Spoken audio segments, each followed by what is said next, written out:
Today I want to talk about my memories with the Sega Genesis.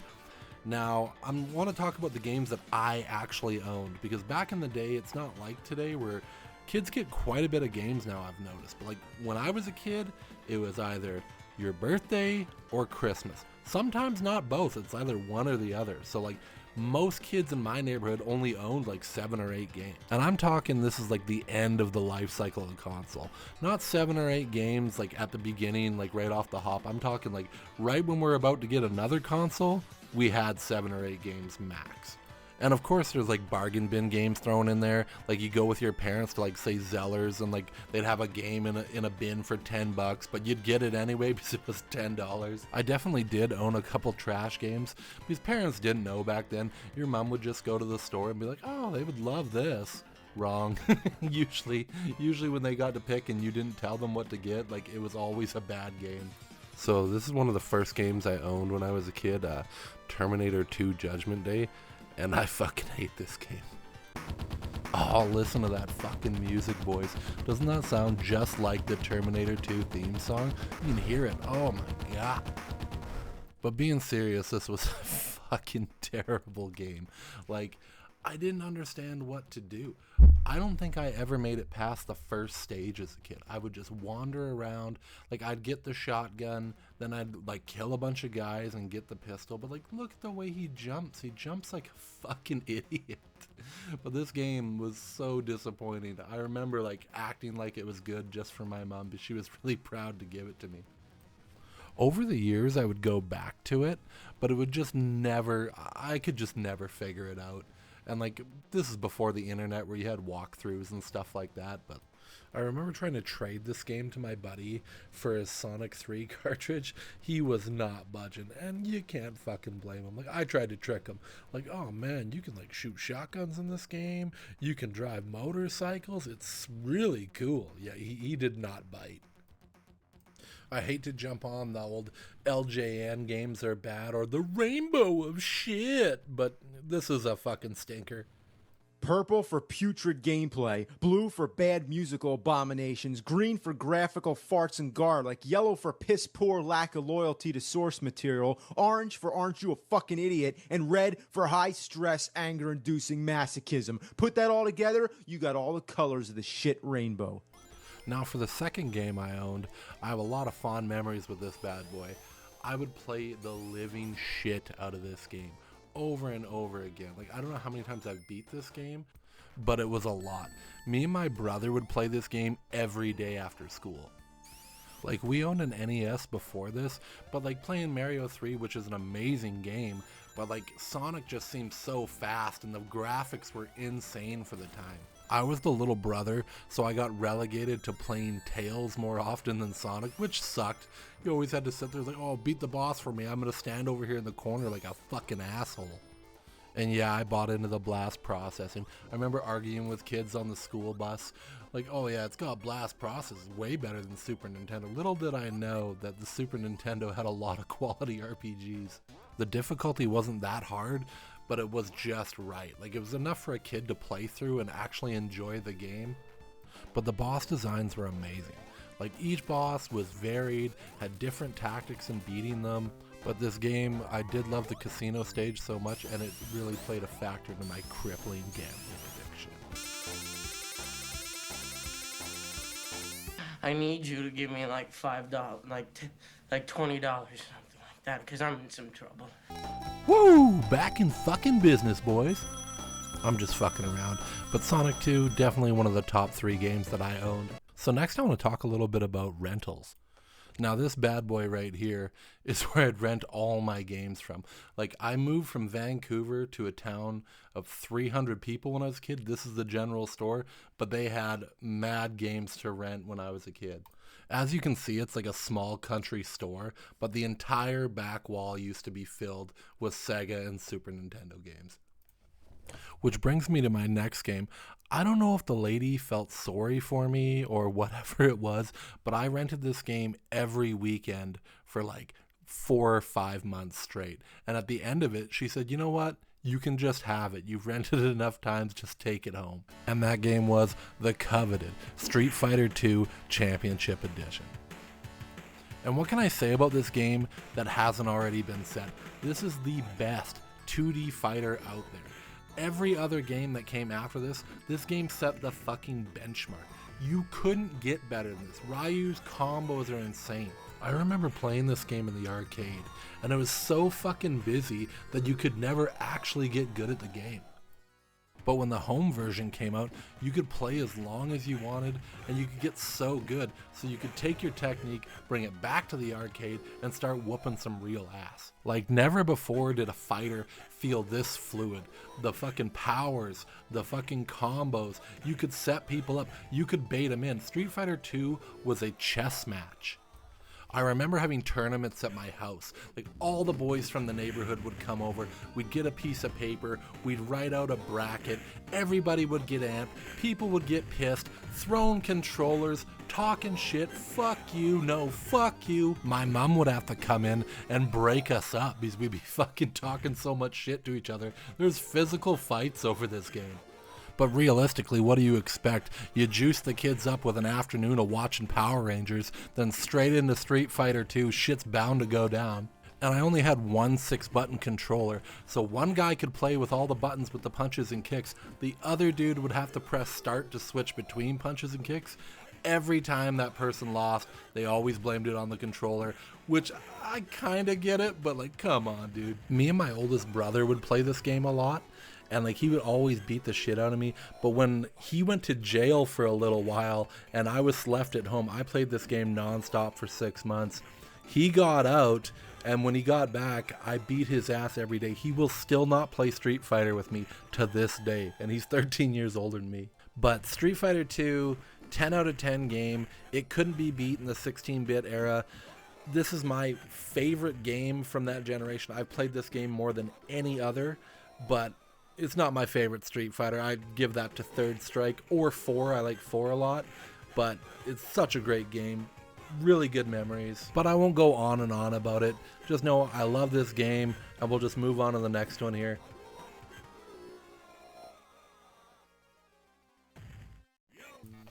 Now for my next game, Stimpy's Invention. My grandmother bought me this when I was a kid. She probably got it from a bargain bin somewhere, but I just don't think she understood what type of show it was. At the time, like, we didn't have cable, so I actually never seen the show before I played this game. But I know she wouldn't have bought it for me if she knew all the grotesque humor and stuff that was involved in the game. But if you have like an afternoon to kill to like get a little good at this game, it's only like 25 minutes long a playthrough, half an hour. But in this one, there is a few difficulty spikes that I have gripes with. First off, the bicycle stage. I could not figure out when I was a kid that you could pedal in the air and make it past up and over the cars. But like, you would always lose so much health and you could never make it to the bottom of the hill. I didn't get past the bike area until many years later when I was like in like young teenager, maybe 12, 13 years old, and I could like actually play video games good. But like after that, I do adore this game. It is fairly easy, but really fun. Now I want to talk about the last stage a little bit. It's not technically hard. Like, the first part's easy enough. You jump on these balls, but you can't sit on them too long. What you need to do is try to ditch Stimpy and get him the fuck out of there, because he'll sit on a ball and make it pop. So you gotta like bounce back and forth just to get rid of his dumbass, and then when Powdered Toast Man comes to retrieve him, you gotta keep jumping so he doesn't land on the ball. So this is the only other segment that pisses me off in this game. I don't think it's possible to not take damage here, because you need Stimpy to jump high, but he's too stupid to follow you all the time, so you gotta wait for him, or you gotta jump back down to go get his dumb ass, like this, jump up, and then he just fucks you over. But when you get to the end, it's not too bad, and you just gotta watch out for the lightning. But other than that, I have a lot of good memories with this game. Like, it's a short little romp. Like, it's 6 levels, 25 minutes if you're half decent at it. And like, I love that you can use your partner to jump, you can bowl them, you can make them puke up hairballs, you can squeeze their belly and rip a fart out of them and jump super high. When I was a kid, I thought this was fucking hilarious. And don't give me shit, I was 7 years old. So not the best game I owned, not the worst game I owned, but we'll just move on to the next one, and she's a biggin.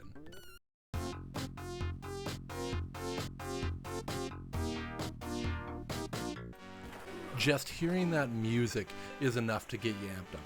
I mean, when I was a kid, everybody owned this game. It doesn't matter if you had Super Nintendo, Sega Genesis, every kid on my street owned this game. I feel it's unfucking patriotic if you didn't own this game. All the boys in the neighborhood would get together, we'd go to each other's houses, play all day, get a piece of paper out, get a tournament bracket going, everybody be arguing, everybody be talking shit. The adults would play with the kids, they'd beat our ass most of the time. But in my mind, it was like a community game. Everybody got together, everybody had fun. But sure, if you compare it to like NHL hits, it's not that amazing. Like, it is dated. Like, it's hard to go back and play if you've played like more recent NHL games. But I don't want to drone on and on about a sports game from 1993. I know most people don't like sports games, so I'll just move it on to the next one. Now, I'm going to keep this one extremely brief because I fucking hate this game. I believe that my mother bought this game for herself and then gave it to me as a present because I never played this shit. I'm terrible at puzzle games. She would play this thing all day, all night. Like, after work, she'd get home from waitressing and then she would play this game for like a couple hours and then go to bed. Nobody else in the house touched this except for her. Maybe we're stupider than her, but I don't know. But yeah, Columns. What's there to say about Columns? It's shitty Tetris. It's worse Dr. Mario. But that's it. That's all I'm going to talk about this game. I don't play it. I fucking hate it. We're moving on. Okay, so Mortal Kombat 2. I begged my mother to buy me this. Like, she'd always say, no, it's too violent, you can't have it. But one Christmas, she did get it for me. I think it was the year after it came out. But it just was a worse Street Fighter for me. Like, I like it now, but like, it just feel like, to go from Street Fighter 2 to Mortal Kombat 2, it felt clunky. Yes, there was blood. Yes, the fucking fatalities were pretty cool, but the fighting and the combos in the game just weren't it for me. Like, it just, I never got good enough to be like competitive at Mortal Kombat. For some reason, when I was a kid, I never learned how to play the game properly. I would just cheat people out, do a million dive kicks, do 50 sweeps in a row, and then just like cheese after cheese after cheese. Like, it just didn't seem like a game that you could like build upon. But all the older kids had it, so if you wanted to fit in, you had to act like it was like the best game ever. And like, I begged my mom for the game, so I played the shit out of this game. This and Mortal Kombat 3, I think I rented it a bunch of times when it came out. But this one, for me, was a little bit of a bust. I'd always find myself going back to Street Fighter. Now, for the last game that I owned, would be Golden Axe. Now, I played this at the arcade first. The movie theater in my town actually had a Golden Axe machine. It was actually still here until like 4 or 5 years ago. I would still play it. But this game was great. Like, home console, arcade action, and if you don't pick Dwarf, get fucked. I love the magic system in this game. Combos were cool. The running into enemies with your head was awesome with the Dwarf. But the best thing about it was the 2-player.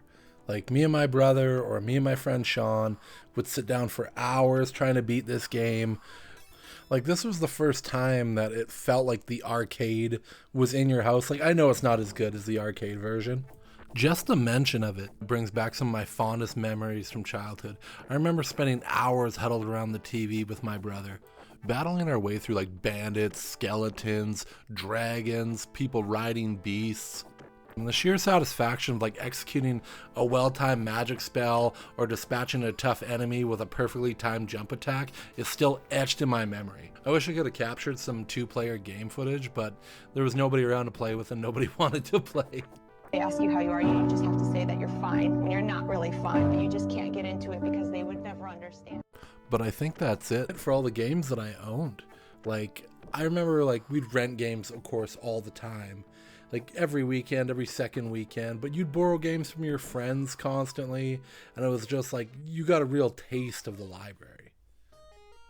But the Sega Genesis, like in general, like really kicked off my love for gaming. Like the Nintendo, I played it, but I was just like a little too young to like understand like gaming. But like the Sega, like that's what cemented it for me. And then I collected games ever since. Like I still, well, I'm not a big collector anymore. I kind of have everything that I want.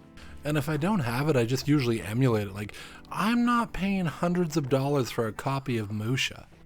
And I'd love to hear down below, what games did you own when you were a kid? Did you have a Super Nintendo? Did you have a Sega? Did you have a shit ton of games? Or did you only have a few like I did? But it's been great sharing this with you guys. Like always, I have a lot of fun making these videos. I know they're not the best, but like, I'm trying. Well, I'll catch you on the next one.